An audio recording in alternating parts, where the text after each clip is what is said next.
Muy bien, buenas noches, ¿cómo están todos? Bien.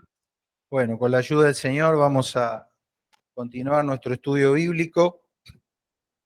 Vamos a abrir los apuntes aquí para no perder tiempo. Y como todos ustedes ya saben, ahí va. Estamos en esta serie de estudios bíblicos viendo todas las instrucciones que Dios nos da para que podamos hacer realidad lo que hemos cantado recién. Fuera del templo, pensando en un edificio, ¿no? Y de la religión, en todo lugar, ¿no? En toda ocasión, que el pueblo de Dios pueda llevar a Cristo. Llevar a Cristo no es llevar una camiseta, llevarlo en un gorrito, ¿no? Llevar a Cristo es comportarse conforme a lo que Él es y conforme a lo que Él quiere que nosotros hagamos. Y para eso necesitamos su manual de instrucciones, como tantas veces se la suele denominar a la Biblia, ¿no? El manual de instrucciones para la vida, lo cual es una metáfora que suena muy bien, pero hay que leer el manual, ¿no? Y hay que ver cómo, cómo organizamos esa lectura, ese estudio, y de eso se trata lo que venimos haciendo. El domingo pasado hablamos de este concepto de lugar santo, de lugar exclusivo, diseñado para Dios, que en nuestras Biblias figura como el santuario, pero para liberarnos un poco del preconcepto cultural,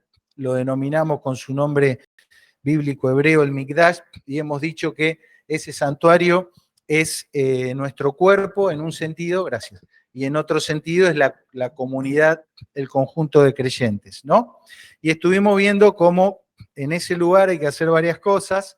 Una de ellas es la limpieza, ¿no es cierto? El mantenerlo limpio, y hemos visto cómo esa limpieza es algo de lo que nos tenemos que hacer cargo. No podemos tercerizar, es algo que tiene que ver con nosotros y tenemos que hacer esa autoevaluación que a veces puede ser más grata, otras veces menos grata por lo que hay en nuestras manos o por el lugar donde han andado nuestros pies, pero hay que mirarse a la luz de la palabra de Dios, en el espejo de la Escritura, porque ahí mismo vamos a tener no solamente el método del diagnóstico, sino también el mecanismo para la limpieza, para la purificación. Y después hay que entrar al Mikdash, hay que avanzar, hay que hacer lo que hay que hacer, porque dijimos que las instrucciones de Dios y todo lo que tiene que ver con la justicia de Dios tiene una filosofía, un modo, una política que es hacia adelante, hacia la restauración. No existe en el diseño de Dios la culpa enfermiza.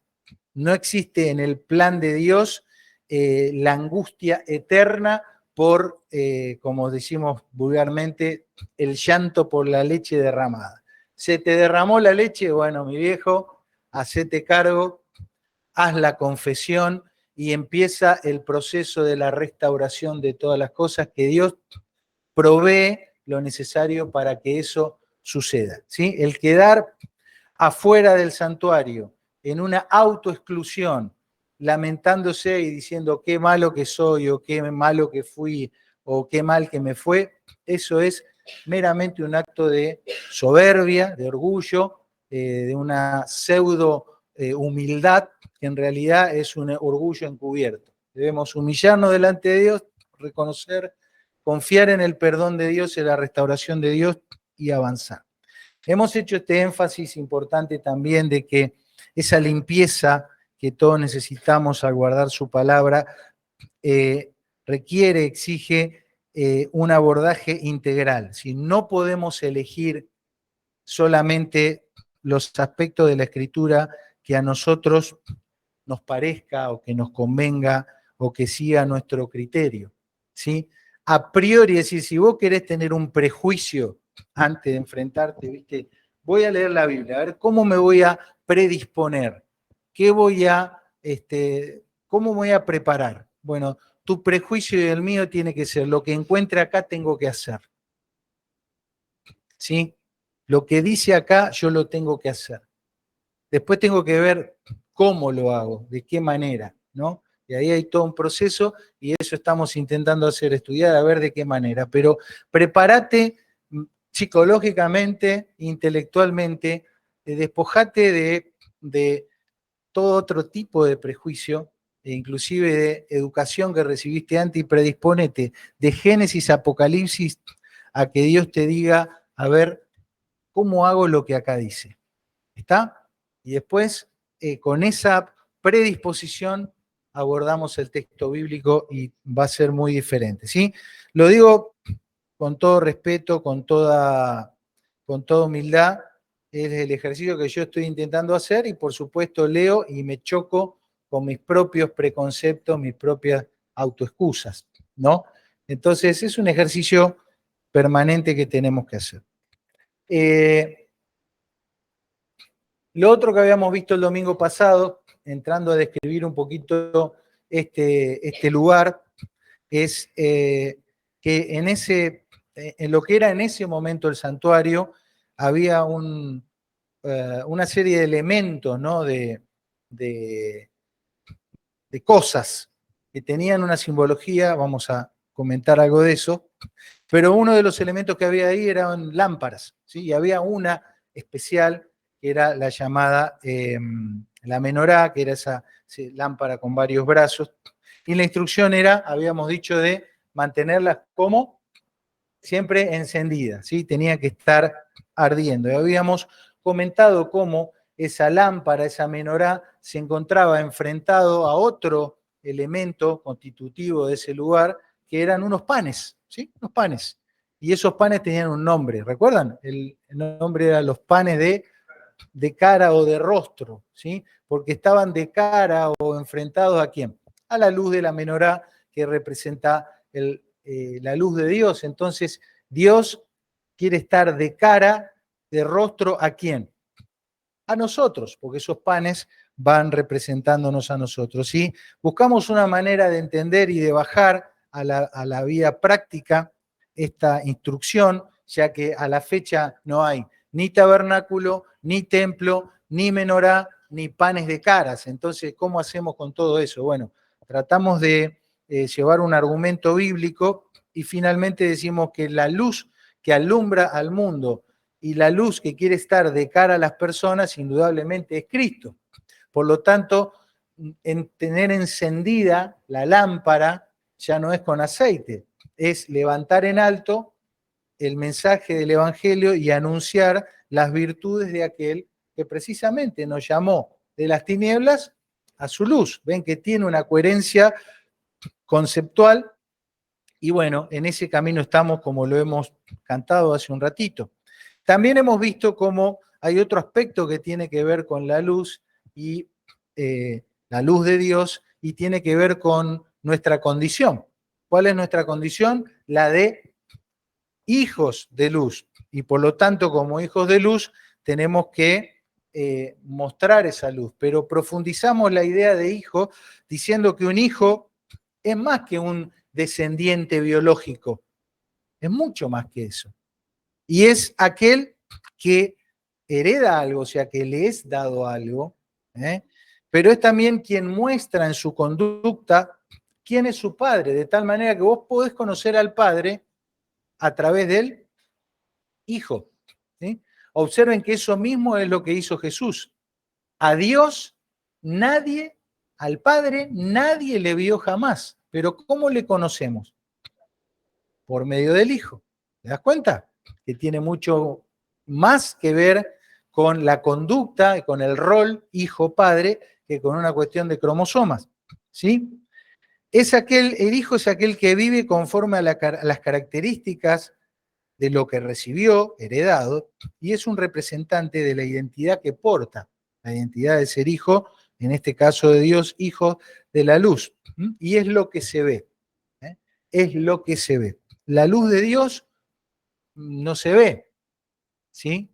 Pero los hijos de la luz de Dios, es decir, nosotros como portadores de esa identidad, podemos mostrar en un mundo en tinieblas que somos hijos de la luz. Entonces, la segunda forma de poner en práctica este procedimiento, no tenemos que ir a echarle aceite a ninguna lámpara, tenemos que portar, mostrar y accionar en coherencia con la identidad que tenemos, con la naturaleza nueva que se nos ha dado, con la herencia que hemos recibido en Cristo, es decir, mostrar de quién estamos hechos.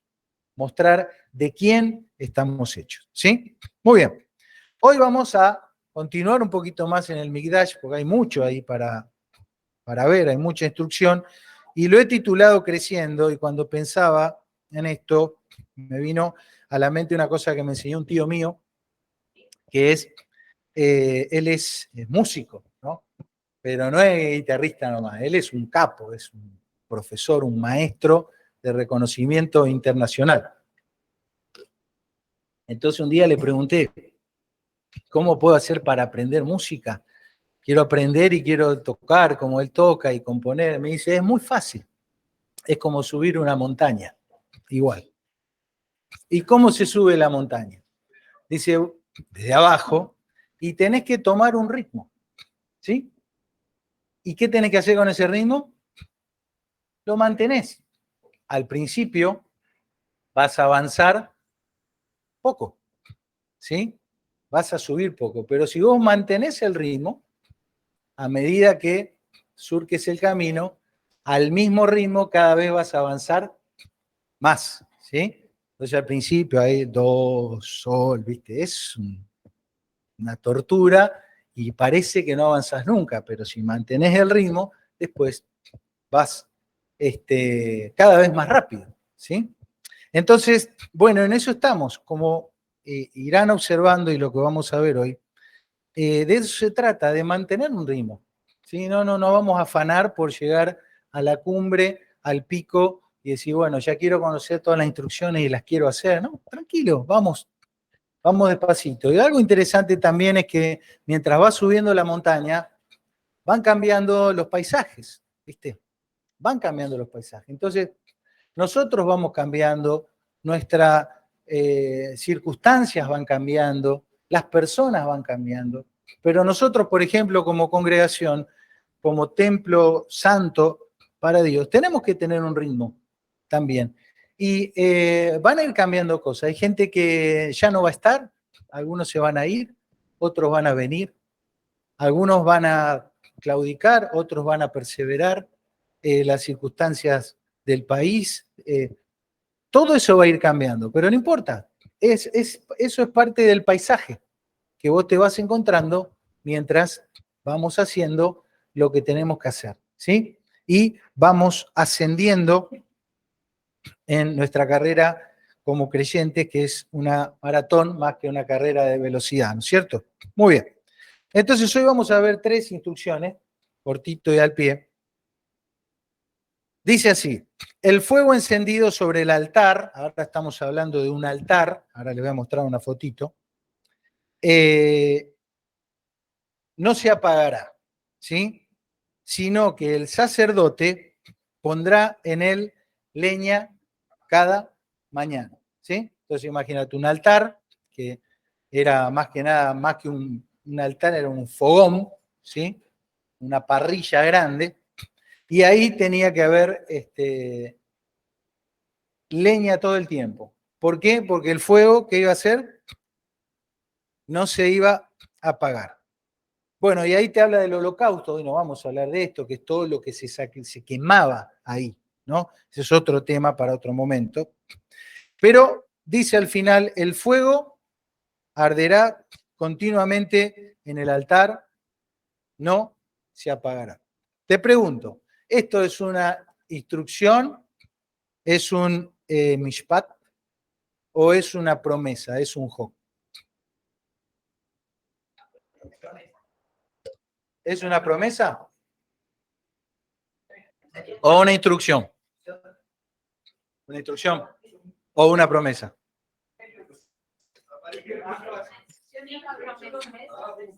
Ah, hay 2 cosas acá, ¿sí? Hay 2 cosas, como pasa habitualmente. Tenés un mishpat, dice, el sacerdote tiene que ir todos los días a echarle leña al fuego. ¿Está? Eso es una instrucción, ¿no? Pero ¿hay una promesa o no? Dios dice que el fuego no se va a apagar. ¿Entendés? Es así, cortita la bocha. Bueno, ahí hay una foto.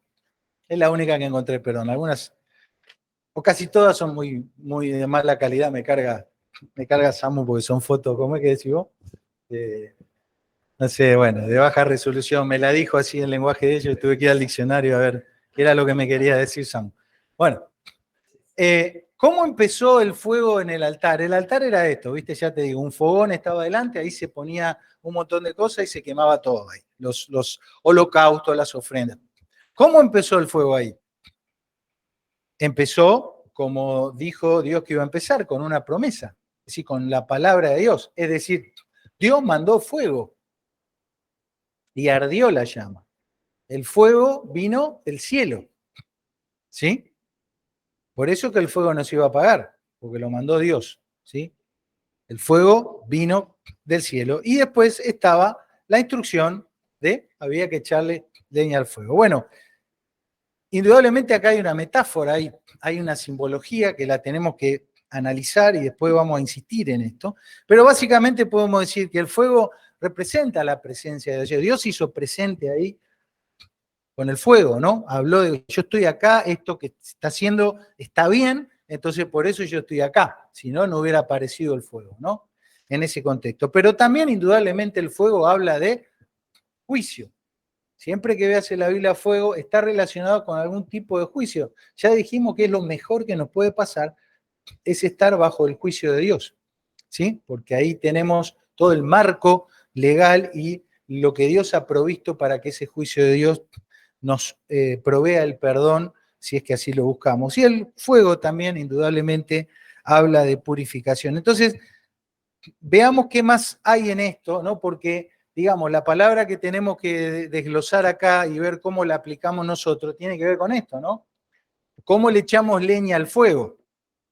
No hay más altar, no tenemos que ir a armar un altar, pero ¿qué podemos tomar de esto como nuestra práctica diaria de echarle leña al fuego? Es decir, de alimentar todo lo que tenga que ver con la presencia de Dios, con el juicio de Dios y con la purificación, ¿sí? Porque estas tres cuestiones están presentes en la vida del creyente, ¿no? Entonces, ¿cómo se renueva, se perfecciona, se resignifica esta mitzvot para nosotros en el día de hoy?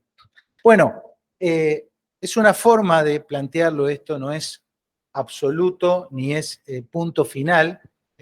Tal vez vos puedas encontrar en tu lectura diaria o en lo que conocés de la Biblia otra manera de decir cómo yo puedo alimentar el fuego de la presencia de Dios, del juicio de Dios en mi vida, de la purificación. Pero fíjate qué interesante esta combinación de instrucciones que da Pablo. Dice, orad sin cesar, da gracias en todo porque esta es la voluntad de Dios para con vosotros en Cristo Jesús. Y después dice, no apaguéis el espíritu.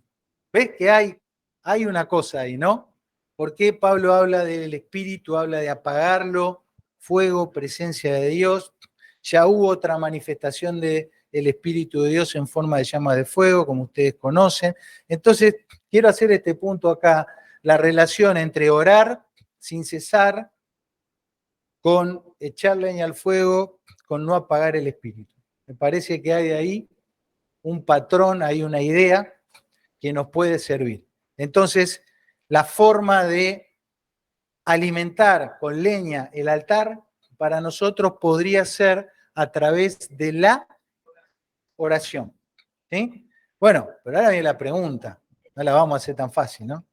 La pregunta sería, ¿qué es orar? ¿Qué es orar? ¿Sí? Aparte de la definición básica que podemos decir hablar con Dios. ¿Qué más hay en el concepto de orar? Bueno, tenemos que ir al diccionario y a la fuente que va a ser donde aparecieron por primera vez estas palabras de orar en lengua hebrea para ver qué significan. Observen qué significa el verbo orar en hebreo. Observen. El verbo es palal, no importa eso. Pero ¿qué significa palal? Juzgar. Entonces, y Abraham oró a Dios, no es Abraham habló con Dios, es Abraham Palal, es decir, Abraham entró a juicio, participó en un juicio delante de quién? De Dios. Cambia, ¿no? Cambia si la Biblia me dice que orar es entrar a juicio con Dios. Si estuviste en un juicio alguna vez, no sé si te pasó, pero yo les puedo decir que es bastante especial estar ahí. ¿Sí? Es bastante especial. Te empiezan a pasar cosas en el cuerpo. ¿Sí? Independientemente, estuve en varios juicios de testigos, de un montón de cosas, y también en el banquillo de acusados. ¿Sí? Ninguna vez fue divertida. ¿Sí? Y te entran a mover un montón de cosas porque tenés que decir algo en el juicio, ¿no? Y te van a preguntar, no sabés qué te van a preguntar. Y lo que digas tiene que ser con verdad, o estás ante una autoridad, etcétera, etcétera, etcétera. Entonces, bueno, ustedes ya saben lo que quiero decir con todo esto. Palal, orar, hay otras palabras que se traducen, puede ser interceder, clamar, rogar, pero vamos a esta que me parece relevante. Orar es venir a participar o entrar en un juicio. ¿Está? Entonces, integrando todos estos conceptos, podríamos decir que alimentar, echarle leña al fuego de la presencia de Dios en nuestras vidas, del juicio de Dios en nuestras vidas, de la purificación de nuestras vidas, sería tener una actitud constante de oración en el cual el Espíritu de Dios va a estar ahí vibrando en nosotros, pero que todo eso implica la idea de entrar a juicio, la idea de entrar a juicio. Nuevamente, ya lo hemos dicho, pero esto es clave para todos los que estamos acá. Si todavía no te cayó esta ficha, querido, querida, los que nos están escuchando allá, los que están en el sector VIP, a todos los aquí presentes. Lo mejor que te puede pasar es entrar a juicio delante de Dios, porque Dios ha provisto un medio para que en ese juicio vos seas legalmente absuelto de toda tu culpabilidad, por medio del pago que hizo Cristo en tu lugar. Por eso es que la Biblia nos dice que nos podemos acercar confiadamente a ese trono, porque ahí que vamos a recibir gracia, misericordia y el oportuno socorro. O sea, yo no quiero estar en otro lado que no sea entrando a juicio delante de Dios. ¿Sí? No quiero estar en otro lado. Entonces, fíjate, ¿no? Acercarme a Dios en oración, confiadamente, animadamente. Tengo que entrar ahí, tranquilo. Estoy en el lugar más confiable del universo. Y voy a alimentar eso, ¿viste? Le voy a echar leña al fuego a esa práctica, porque estoy confiando en el justo juicio de Dios, que tiene que ver con su gracia, su misericordia, porque entro ahí por los méritos de Cristo. Entonces, si no te has apropiado de los méritos de Cristo, tenés que entrar a juicio y clamarle a ese juez que te perdone por los méritos de Cristo para poder tener la absolución. Y hacerlo sin cesar diariamente. ¿Por qué? Porque el socorro de Dios tiene que ser oportuno. ¿Y cuándo es el momento oportuno? ¿Cuándo es el momento oportuno? Siempre es el momento oportuno. ¿Verdad? Siempre es el momento oportuno. Bien, entonces, pero atención con todo esto. Hasta ahí suena bien. Pero recuerden, el juez y su código procesal, lo que usa el juez, usa un librito ahí, no hace lo que quiere. ¿Sí? El juez y su código procesal ya están ¿cómo? Ya están constituidos. Es decir, Dios no va a cambiar su forma de ser o sus estatutos por lo que vos digas. Eso es lo que no cambia. ¿Eh? Entonces, suponer que Dios va a actuar como yo me imagino que Él va a actuar, o que Él va a juzgar como a mí me parece, presentarme a juicio ignorando sus estatutos es un acto bastante irresponsable, ¿no? Y lo más probable es que te vaya mal en esa instancia de juicio. El día que yo estuve en el juicio tenía un abogado, claro, yo no me sé todas esas leyes, ¿no? Entonces tenía un abogado muy bueno, de muchísimos años de experiencia, que también fue juez el hombre, entonces sabe mucho, ¿no? ¿Y qué se llevó él el día del juicio oral? Un manualcito así, un librito chiquito, y el vago ahí repasaba el código procesal, ¿eh? Para no dar un paso en falso en lo que él tenía que hacer, ¿no? Entonces, imagínate presentarme en oración delante de Dios, a un juicio delante de Dios, y decirle lo que a mí se me cantan las ganas de decirle como a mí me parece, y pedirle lo que a mí me parece que le tengo que pedir, porque yo supongo que Él es así de esa manera. Son todas cuestiones que yo armé en mi mente porque lo vi en una película o porque a mí me parece que si Dios es amor, entonces Dios tiene que, ¿no? Sería, me puede salir bien, pero me puede salir bastante mal esa instancia de juicio, ¿no? Entonces, por eso es que también necesitamos estudiar las mitzvot, ¿viste? Porque no es solamente ver a ver qué tengo que hacer, sino porque acá, al estudiar la palabra de Dios, vamos conociendo al juez y a su manual de procedimiento. Entonces, cuando yo tengo que orar y tengo que decirle algo o pedirle algo, ya sé cómo lo tengo que encarar. Y puedo hablar con la autoridad y la solvencia que me da ¿quién?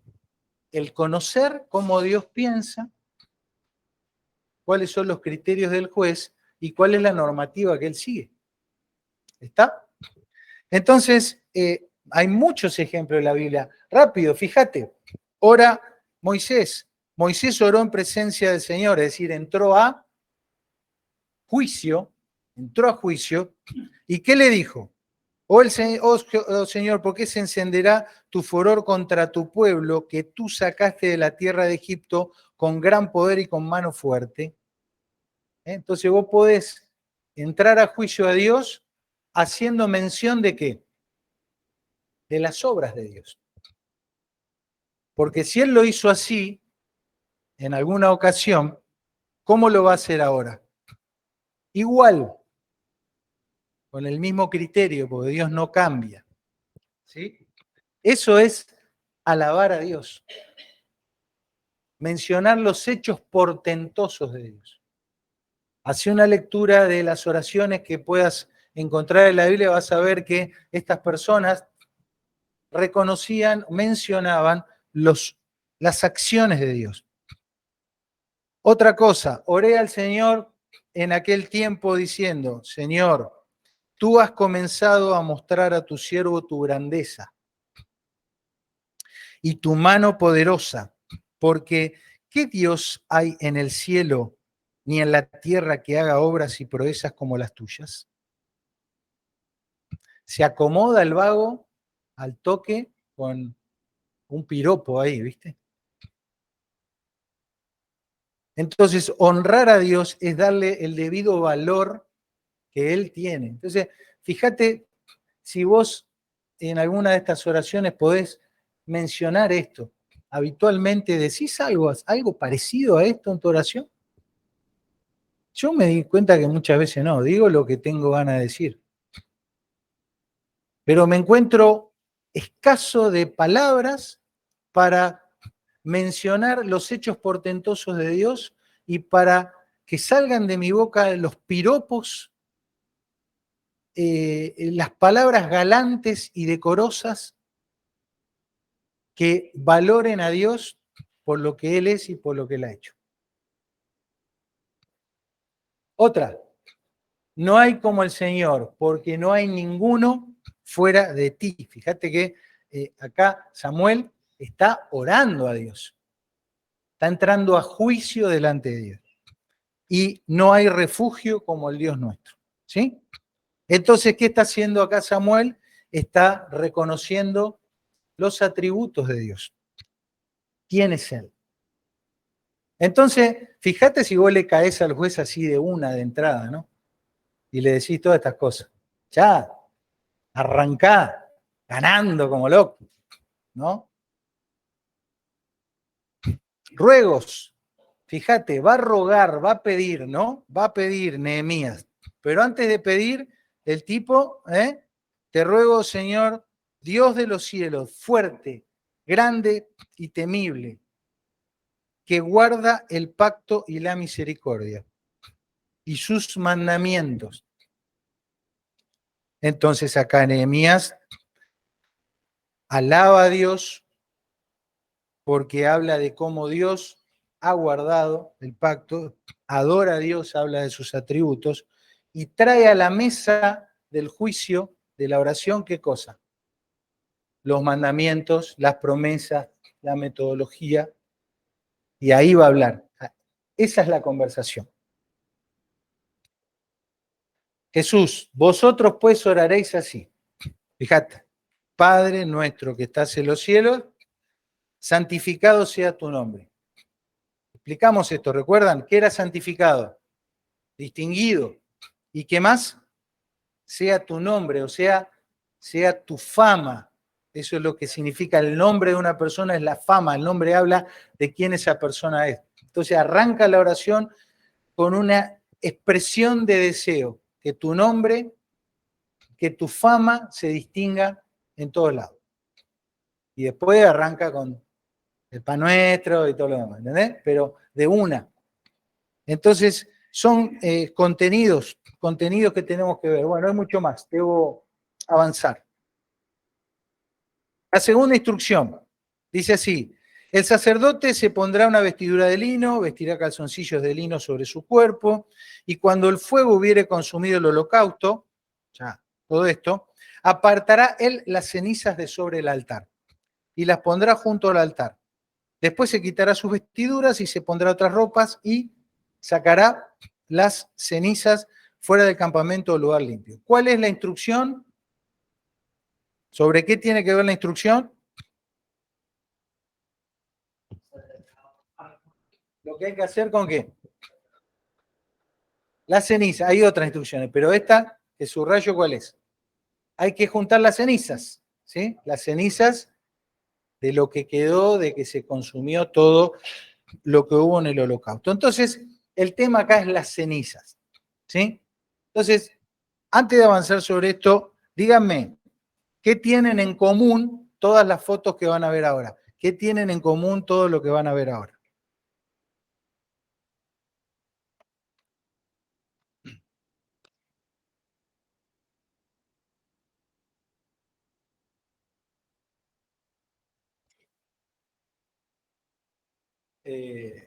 Más sencillo. ¿Qué está haciendo la chica de arriba a la izquierda? Está estudiando. ¿Qué más está haciendo? Imaginen, ¿qué está aparte? ¿Está practicando frente al espejo? ¿Qué tiene ahí en la mano? Un apunte. ¿De qué será ese apunte? Capaz que el examen oral, ¿no? O por ahí va a dar un discurso. Está ensayando. ¿Sí? Está ensayando. ¿El otro qué es ahí?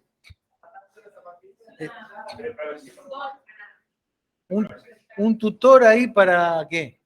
Para practicar, ¿no? Para atar. ¿Qué le pasa a la niña ahí abajo a la izquierda? ¿Qué está haciendo? ¿Le está dando de comer al bebé? ¿Es madre ella? ¿El bebé está vivo? Ah, eso tiene un nombre. A ver acá los docentes. Exactamente. Es un juego simbólico, ¿no? Porque en el mundo de la niña, ella es la mamá de esa, ¿no? O menos así. Hasta ahí la voy a dejar porque seguro la embarro. Pero entonces ese juego simbólico que es un ensayo, es una práctica. ¿Entendés? Es una preparación sobre algo concreto que no es lo que va a ser, pero sirve. ¿Entendés? Entonces, todo lo que sucedía ahí en el tabernáculo en el templo era eso, era un ensayo, era una práctica. Era una práctica para educar al pueblo de Dios, para instruir al pueblo, para que año tras año, semana tras semana, día tras día, cada uno según el rol que tenía, observara, hiciera, practicara, recordara, analizara, reflexionara y le fuera familiar todo eso. Y los hijos le preguntaban a los padres, decime por qué tenemos que venir acá a traer este animal que se va a quemar ahí. Y el padre decía, bueno, ¿por qué este animal? ¿Entendés? Es una rueda constante educativa fácil de entender, fácil de explicar y fácil de hacer. ¿Sí? Fácil de hacer. Entonces, nosotros tenemos la oportunidad de estudiarlo como históricamente fue y después ver cómo lo vamos a bajar acá, es decir, cómo vamos a bajarlo de la ceniza, para que esto también sea una especie de ensayo santo para nosotros. Y claro, tenemos ya el diario del lunes, muchas cosas que ellos hicieron, nunca entendieron a cabalidad en qué iba a terminar esto del sacrificio del Cordero. Nosotros tenemos el privilegio de que un día el Cordero de Dios vino y se sacrificó. ¿Entendés? Entonces, tenemos casi toda la película, pero eso no nos deja exento de tener que practicar, analizar, ver y reflexionar. Entonces, ahí estaba el altar, el holocausto, las cenizas y todos los elementos para apartar las cenizas y quitarlas del lugar. Dos o tres reflexiones acerca de las cenizas que seguramente se harían ellos y nosotros también nos podemos hacer. En primer lugar, el pecado tiene consecuencias. Un grupo de motivos por el cual había que llevar animales al sacrificio era por el pecado cometido. Y juntar la ceniza decía, acá murió alguien, acá hubo que pagar un precio por mi pecado. Pero también habla de entrega y consagración, porque otro grupo de los holocaustos que se llevaban ahí era en un acto simbólico, pedagógico, juego simbólico, por decirlo con los términos de ahora, de la consagración personal, del agradecimiento, de la gratitud, del compromiso.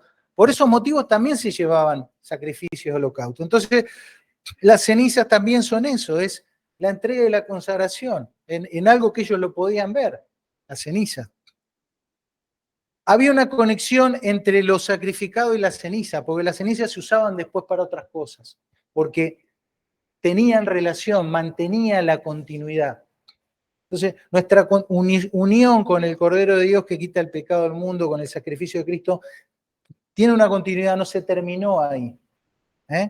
Y finalmente, lo que ya hemos enfatizado al principio, hay que limpiar,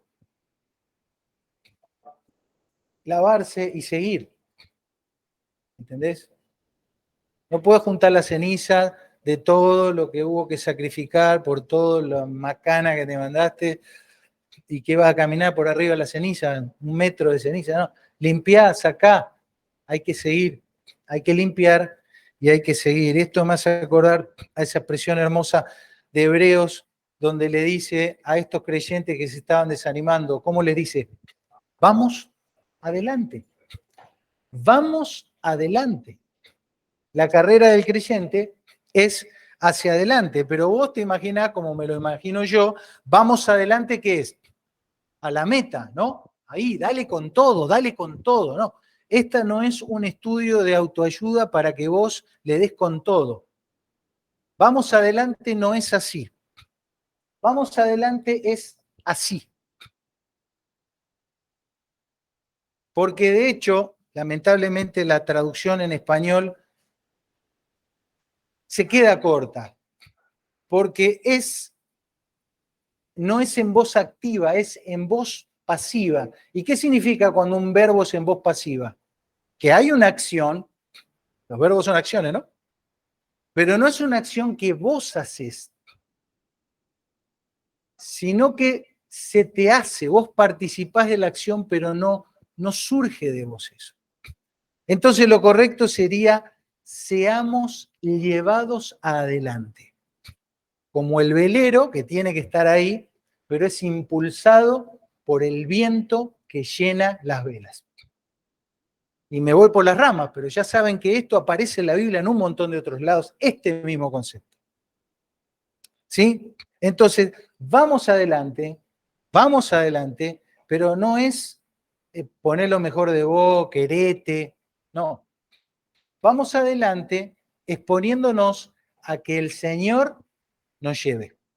Seamos llevados adelante. Ya hemos mencionado esto. Y el último concepto de esta noche. La tercera instrucción es, habla Aarón a sus hijos y diles, así bendeciréis a los hijos de Israel diciéndoles. Y acá viene una especie de fórmula. El Señor te bendiga y te guarde, el Señor haga resplandecer su rostro sobre ti y tenga de ti misericordia. El Señor alce sobre ti tu rostro y ponga en ti paz. Y pondrán mi nombre sobre los hijos de Israel y yo los bendeciré. ¿Sí? Juanjo justo ayer me contó que este es un pasaje favorito de él. Mirá. Bueno, ¿cuál es la instrucción? ¿Cuál es el mandamiento? ¿Cuál es la mishvat? ¿Qué hay que hacer? ¿A quién? Hay que bendecir a los hijos. La pregunta. ¿Qué es bendecir? Lógico, ¿cómo vamos a cumplir la instrucción si no sabemos qué es bendecir? Bendecir es mucho más que desearle el bien o hablar bien de alguien. Es mucho más que eso. Porque si así fuera, quedaría todo en el poder de tus palabras. Te deseo el bien, te deseo el bien. ¿Quién soy yo? Bueno, ahora coaching a full te dice que el poder de tus palabras, todo bien para algunas cosas, pero acá estamos yendo al plato fuerte, ¿no? A que el Señor llene las velas de mi coso y que me levante, ¿no? No queremos quedarnos con una autoestima rastrera, que es la que un humano puede tener. Entonces, la palabra bendecir, otra vez, qué cosa rara, ¿no?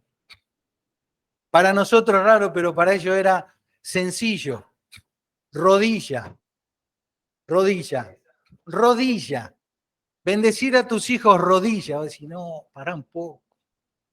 Rodilla. Bueno, mirá las dos fotos. ¿Qué sale de la rodilla de un árbol? Un brote. ¿Sí? Rodilla, nudo, ahí, ¿no? Hasta ahí sé de jardinería, no me pida más. ¿Está? Y rodilla de las personas. ¿Sí? Bueno,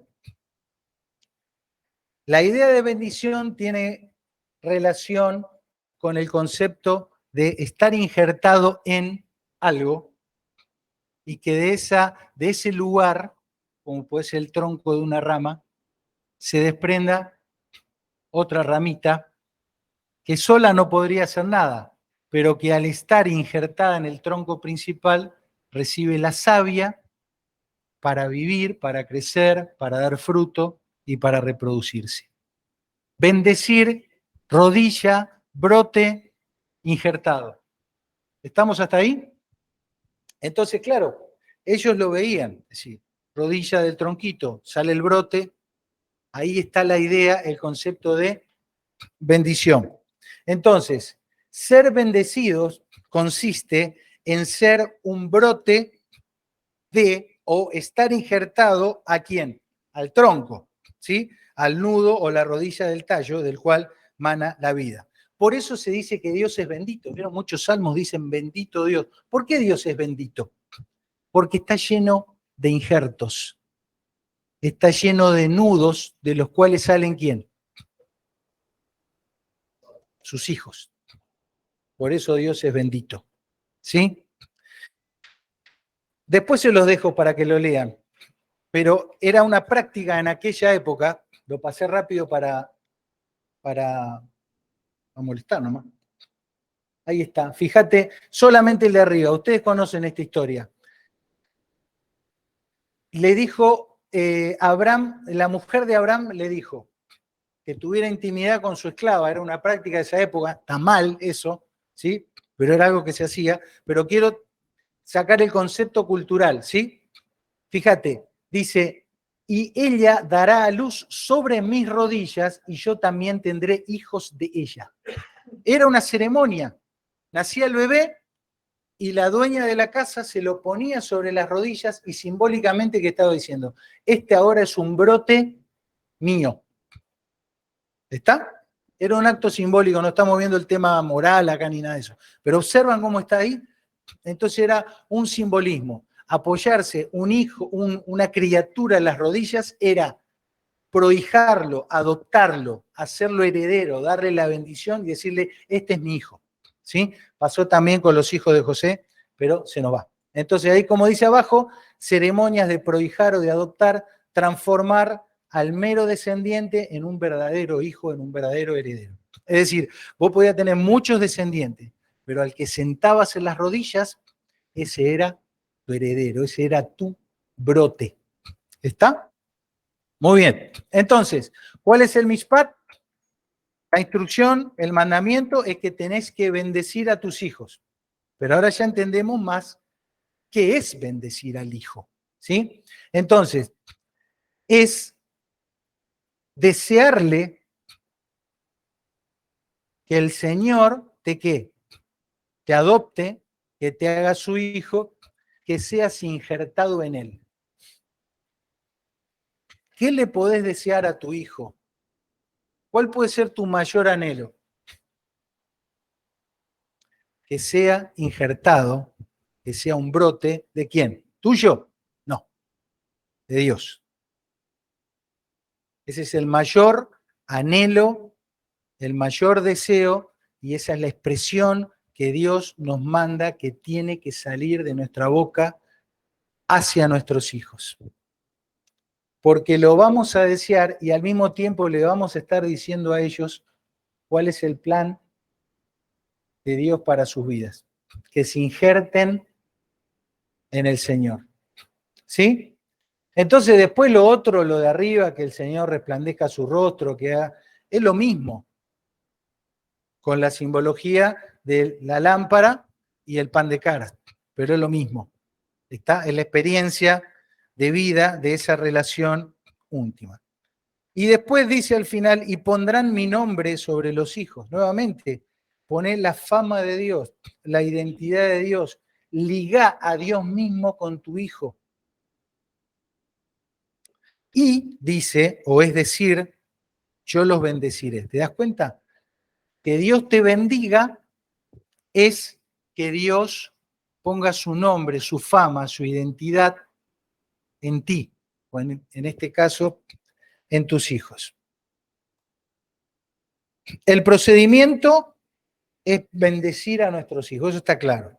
¿Cuándo? No dice cuándo. Fíjate vos cuándo lo querés bendecir.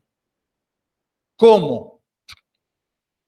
Hay unas palabras, hay una fórmula que haremos bien en memorizar y en repetir, porque es el procedimiento, ¿sí? Pero hay mucho más que meramente repetir unas palabras, ¿sí? El objetivo es que ellos lleguen a hacer un injerto en el tronco del Padre y eso requiere más que palabras. Esa es nuestra misión. Esa es nuestra misión. Que a través de nuestra conducta, de nuestras palabras, de nuestro accionar, de todo lo que se les ocurra, ellos puedan ser injertados en el tronco del Padre. ¿Sí? Entonces, guarda con desviar la atención de nuestros hijos, fomentando que hagan otra cosa, que sean otra cosa, que se ocupen de otras cosas que no sea la de injertarse en el tronco del Padre. Porque si lo distraemos, le somos de tropiezo, los confundimos o simplemente los ignoramos y no nos ocupamos de esto, estaremos transgrediendo un mandamiento categórico de la palabra de Dios y las consecuencias pueden ser muy tristes. ¿sí? La idea de la injerción está por toda la Biblia. Y Dios dice que nosotros, aun siendo como un olivo silvestre, fuimos injertados ¿en quién? En el olivo natural, que es Cristo. ¿Sí? Como Él lo dijo, yo soy la vid, vosotros los pámpanos, el que permanece en mí y yo en él, este lleva mucho fruto, porque separado de mí, nada podréis hacer. ¿Se dan cuenta? Es todo lo mismo. Es todo lo mismo, es el mismo concepto. Con toda solemnidad, recordemos el pámpano que esté ahí cerca, pero no esté verdaderamente injertado y recibiendo la savia que proviene de Dios, se va a secar, no va a dar fruto. Va a ser cortado y echado ¿a dónde? Al fuego, juicio. Juicio. ¿Mm? Con toda solemnidad, terminamos acá, vamos a orar para que en este minuto puedas, de lo que escuchaste, de lo que te quedó, hacer una oración personal a Dios.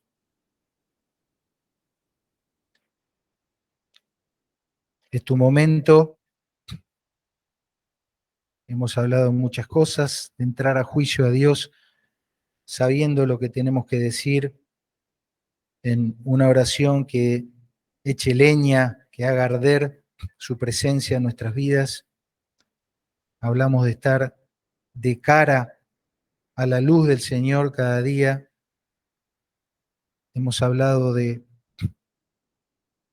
limpiar las cenizas y avanzar. Y hemos hablado de estar injertados en el Señor y haciendo lo que haya que hacer cada día para bendecir a nuestros hijos con la fórmula, con las palabras y al mismo tiempo con las acciones necesarias para que ese deseo de que sean injertados en Dios sea una realidad.